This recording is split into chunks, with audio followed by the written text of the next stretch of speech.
Hey, Chris Hunt here, and welcome to the Code of the West channel. Code of the West is my sandbox I built for myself that lets me combine my passions of art and storytelling, while also hopefully bringing something of value and positivity into the world. Before I ever started my company, I was a professional comic book artist and writer. Not many people have met a comic book artist, and as a result, over the years, I've had a lot of people ask me about what that looks like and how you go about doing it. When I started my career in comics back in 2006, digital tools like Photoshop were a part of what most professionals included in their workflow.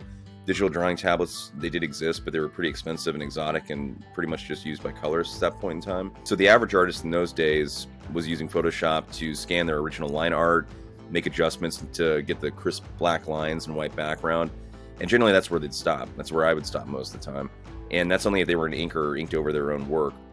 I learned the old school workflow that basically is pencils and gum eraser and, brushes and ink with opaque white paint if you mess up on the inks. Yeah, I mean, my mentor was a creator named Paul Pope. Paul is unusual because he not only penciled and inked his own work, he also wrote his own comics, and that was ultimately the path that I chose.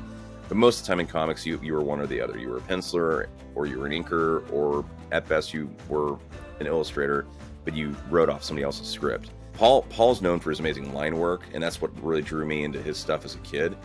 As a result of, he mastered the sable hair brush, specifically a 000 is his kind of preferred weapon of choice. And the brush is a difficult tool. It doesn't really matter who you are. It's a master's tool.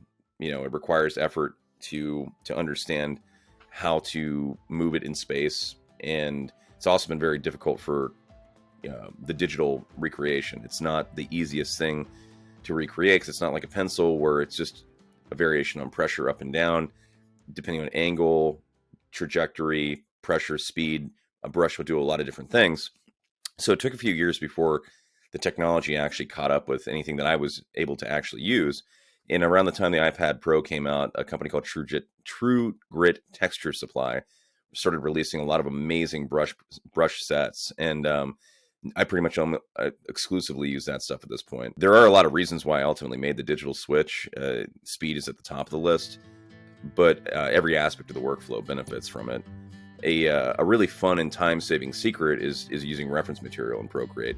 Now, reference is something that new artists, for some reason, tend to shy away from.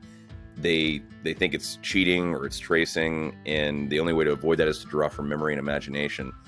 What's funny to me is that the only way you can draw from memory and imagination is to have observed and looked at a lot of things that you can draw upon, i.e. reference.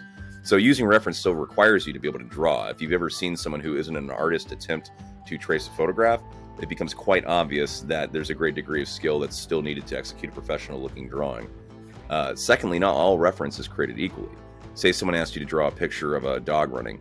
You need to know what the breed is, how old it is, what the color of its coat was.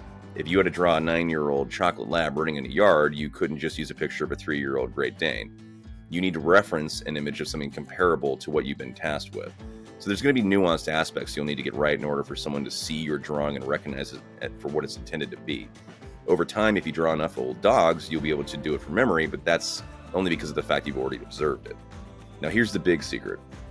Every professional uses a reference. If they tell you they don't, they're probably telling you a fib. People like N.C. Wyeth, Norman Rockwell, modern illustrators have used combinations of models and photography to assist them in the execution of their work pretty much throughout the entire 20th century, and obviously into the 21st.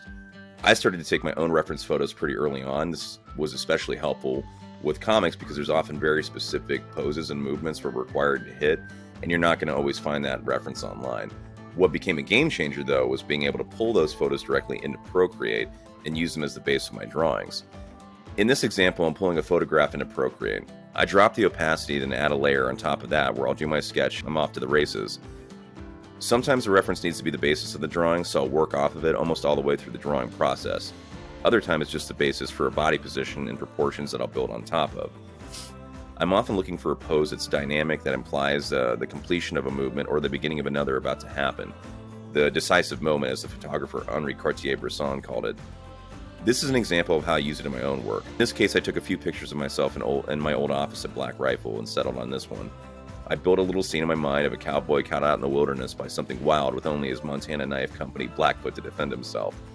When I got my character sorted, I started going through my photos from around Utah I'd been collecting to start building my background. I ended up picking parts of 2 different photos I took down in Escalante.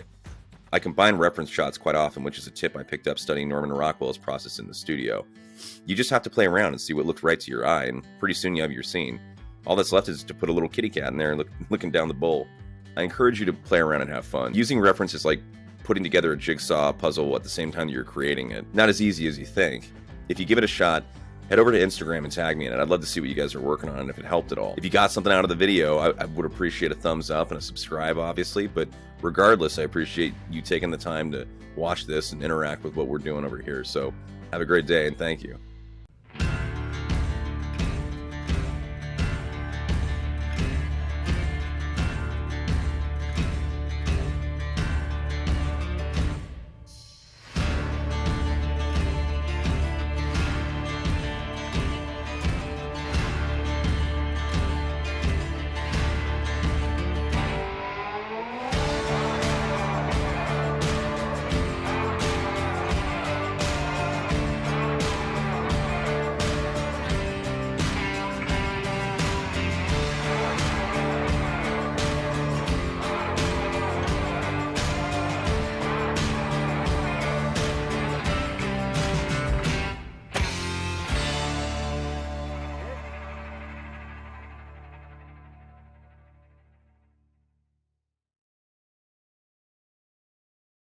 Are you recording?